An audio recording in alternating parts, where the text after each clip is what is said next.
ठाण्याच्या राजकीय, सामाजिक आणि सांस्कृतिक घडामोडींचं वर्तमान चित्र दाखवणाऱ्या ठाणे वर्तमानमध्ये मी नितीन बोरसे आपलं पुन्हा एकदा हार्दिक स्वागत करतो. सादर करीत आहोत आजच्या ठळक बातम्या. ठाणे महानगरपालिकेतील भारतीय जनता पक्षाच्या गटनेता कार्यालयाचं उद्घाटन आज आमदार संजय केळकर यांच्या हस्ते उत्साहात संपन्न झालं. या प्रसंगी ठाणे शहर विधानसभेचे आमदार संजय केळकर, प्रदेश सरचिटणीस आमदार निरंजन डावखरे, उपमहापौर श्रीकृष्णा पाटील, भारतीय जनता पक्षाचे गटनेते आणि नगरसेवक मुकेश मोकाशी, संजय वाघोले, मनोहर डुमरे, वैभव कदम, दीपक जाधव यांच्यासह अनेक मान्यवर उपस्थित होते. या नवीन कार्यालयाच्या माध्यमातून नागरिकांच्या समस्या अधिक प्रभावीपणे सोडवण्यास आणि जनसंपर्क अधिक दृढ करण्यात निश्चित मदत होईल असा विश्वास व्यक्त करण्यात आला. प्रशस्त असं भारतीय जनता पार्टीचं गट कार्यालय या ठिकाणी उपलब्ध झालंय आणि त्याचं आज उद्घाटनही झालंय. मला निश्चितपणे खात्री आहे की वाढत्या शहराच्या समस्या, वाढते निर्णय, विकास प्रकल्प त्याचे सर्व या लोकशाहीच्या मंदिराच्या माध्यमातूनच लोकप्रतिनिधी निर्णय घेतात आणि त्यासाठी जनतेचे प्रश्न सोडवण्यासाठी देखील हे गटनेता कार्यालय हे या ठिकाणी सुसज्ज असं लोकांसाठी उपलब्ध झालं आहे. मला निश्चितपणे खात्री आहे की आत्ताच एक महिन्यापूर्वीच महासभेला सुरुवात झालेली आहे आणि भारतीय जनता पार्टीचे नगरसेवक हे निश्चितपणे लोकाभिमुख आणि या ठाण्याच्या गरजेनुसार त्या पद्धतीने नियोजनामध्ये काय काय बदल व्हायला पाहिजेत, काय त्रुटी आहेत हे ठामपणे मांडायला देखील त्यांनी सुरुवात केलेली आहे. आपण बघितलं की महानगरपालिकेच्या निवडणुकीमध्ये लोकांचं जनमत आणि कौल हे भारतीय जनता पार्टीसाठी जास्त होतं आणि त्याच्यामुळे भारतीय जनता पार्टीची वाढलेली नगरसेवकांची संख्या ही लक्षात ठेवून महानगरपालिकेमध्ये त्यांना एक प्रशस्त कार्यालय असलं पाहिजे, एक मोठं कार्यालय असलं पाहिजे या दृष्टिकोनाने भारतीय जनता पार्टीच्या माध्यमाने आमचे गटनेते मुकेशजी मोकाशी यांच्या माध्यमाने आणि आमचे उपमहापौर कृष्णाजी पाटील यांच्याकडनं ही मागणी करण्यात आली. महानगरपालिकेमध्ये या गट कार्यालयाच्या माध्यमाने निश्चितच ठाणे महानगरपालिकेमध्ये जे प्रश्न नागरिकांचे आहेत ते यशस्वीपणे सोडवले जातील असा विश्वास मला. महाराष्ट्राचे लाडके मुख्यमंत्री देवेंद्रजी फडणवीस साहेब आणि तसेच प्रदेश अध्यक्ष रवींद्र चव्हाण साहेब यांच्या आशीर्वादाने आणि आपल्या ठाणे शहराचे जनसेवक लाडके आमदार संजय केळकर साहेब, तसेच कोकण पदवीधर मतदारसंघाचे आमदार निरंजनजी डावखरे साहेब आणि आमचे उपमहापौर कृष्णाजी पाटील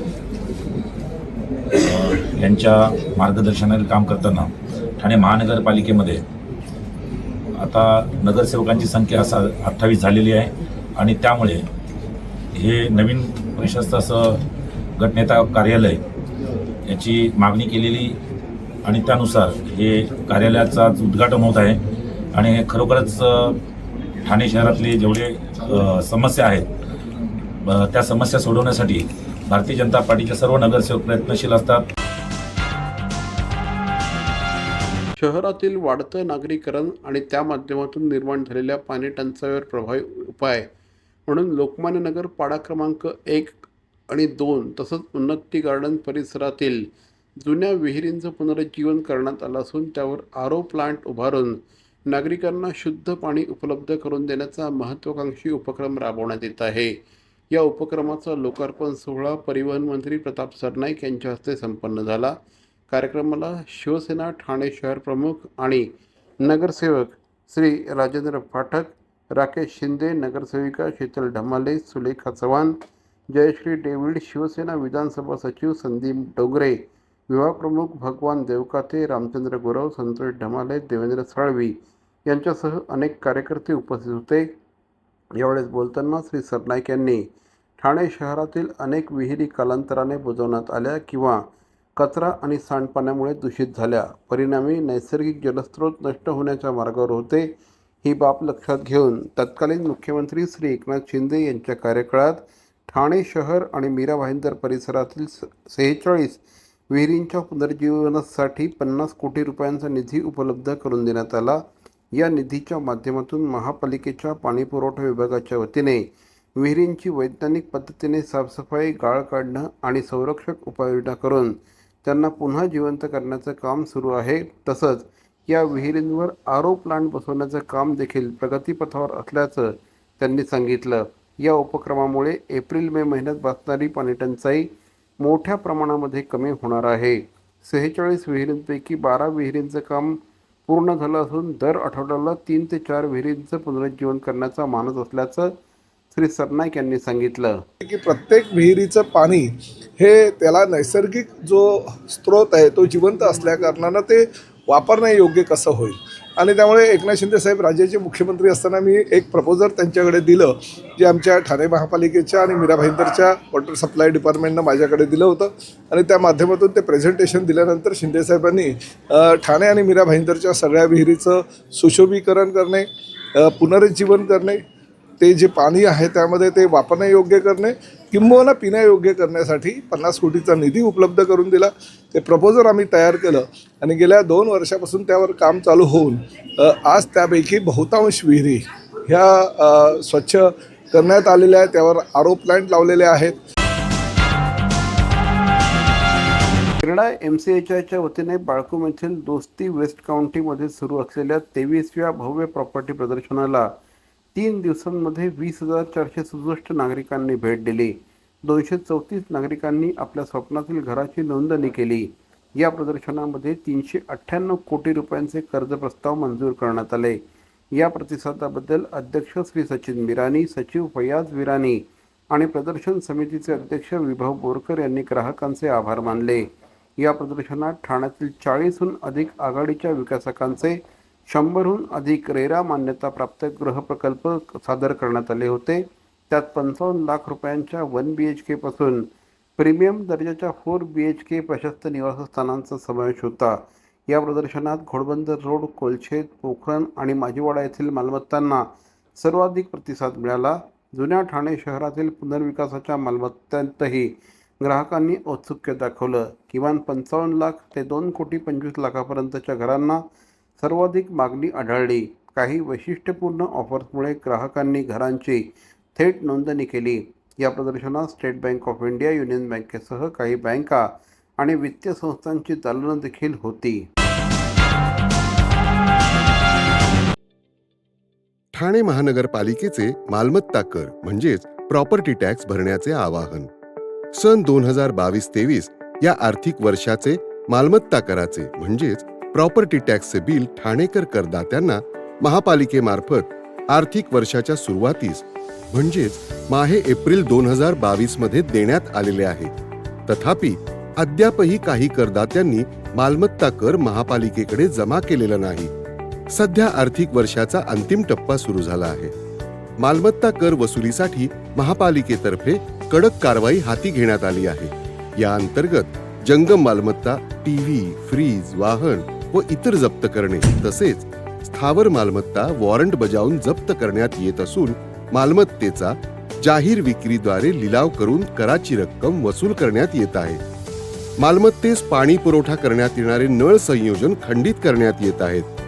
त्याचप्रमाणे थकीत मालमत्ता करावर 2% व्याज आकारले जात असल्याने भरावयाची रक्कम वाढत आहे.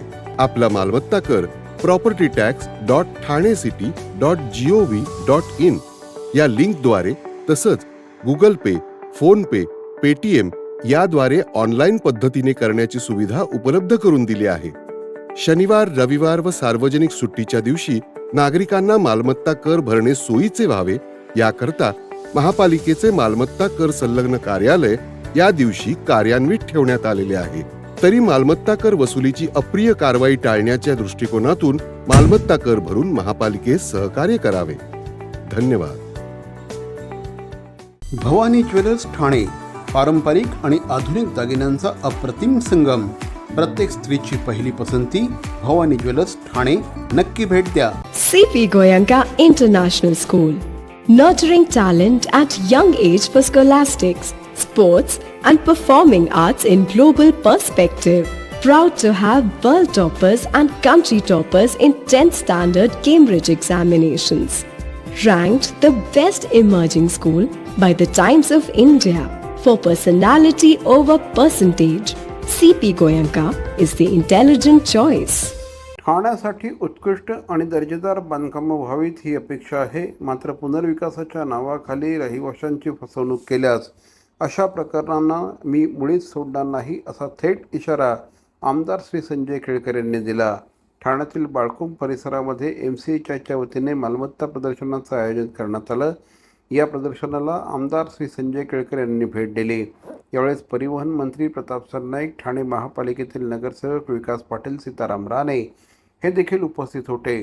ठाणे शहरातील जुने ठाणे भागात विविध पुनर्विकास प्रकल्पांची कामं सुरू आहेत. ठाण्यातील अनेकांची पुनर्विकास प्रकल्पात फसवणूक झाली आहे. याविषयी श्री केळकर यांनी आपल्या भाषणामध्ये विकासकांना थेट इशारा दिला.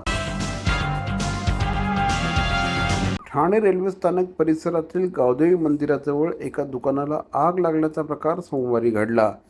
आग लागल्याने सुरक्षेच्या दृष्टीने येथील वाहतूक पर्यायी मार्गावरून वळवण्यात आली होती. त्यामुळे गोखले परिसर, गावदेवी मैदान परिसरात वाहतूक कोंडी झाली. गावदेवी मंदिराजवळ कपडे विक्रीचं हे दुकान आहे. या दुकानात सोमवारी पहाटे 5:45 वाजण्याच्या सुमारास अचानक आग लागली. घटनेचं वृत्त समजताच महापालिकेच्या अग्निशमन दल, आपत्ती व्यवस्थापन विभाग आणि पोलिसांना मिळाल्यानंतर ही पथकं घटनास्थळी दाखल झाली.